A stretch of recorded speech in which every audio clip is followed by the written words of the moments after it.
रेखाओं की कुल संख्या 180 है। प्रति अक्ष की अक्षांशीय दूरी लगभग 111 किलोमीटर के बराबर होते हैं।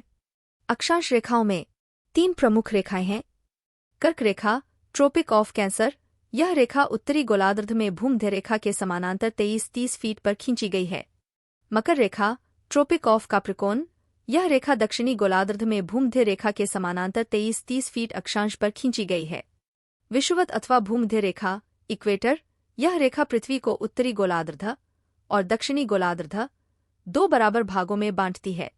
इसे 0 अंश अक्षांश रेखा भी कहते हैं। प्रत्येक वर्ष 2 संक्रांति होती हैं।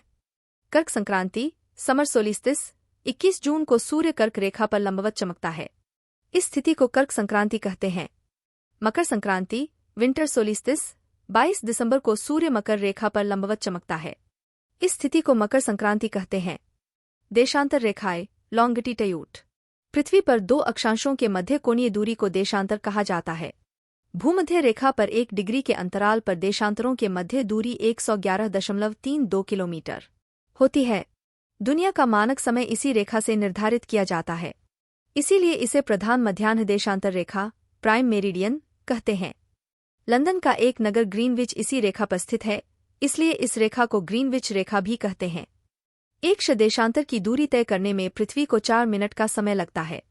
स्थानीय समय यानी लोकल टाइम पृथ्वी पर स्थान विशेष के सूर्य की स्थिति से परिकल्पित समय को स्थानीय समय कहते हैं। मानक समय यानी स्टैंडर्ड टाइम किसी देश अथवा क्षेत्र विशेष में किसी एक मध्यवर्ती देशांतर रेखा के स्थानीय समय को पूरे देश अथवा क्षेत्र का समय मान लिया जाता है, जिसे मानक समय कहते हैं। भारत के 82-30 फीट पूर्व देशांतर रेखा के स्थानीय समय को पूरे देश का मानक समय माना गया है। अंतर्राष्ट्रीय तिथि रेखा, इंटरनेशनल डेट लाइन। यह एक काल्पनिक रेखा है जो प्रशांत महासागर के बीचों बीच 180 डिग्री देशांतर पर उत्तर से दक्षिण की ओर खींची गई है। इस रेखा के पूर्व व पश्चिम में 1 दिन का अंतर होता है। सूर्य ग्रहण व चंद्र ग्रहण। पृथ्वी सूर्य की परिक्रमा करती है, जबकि चंद्रमा पृथ्वी का।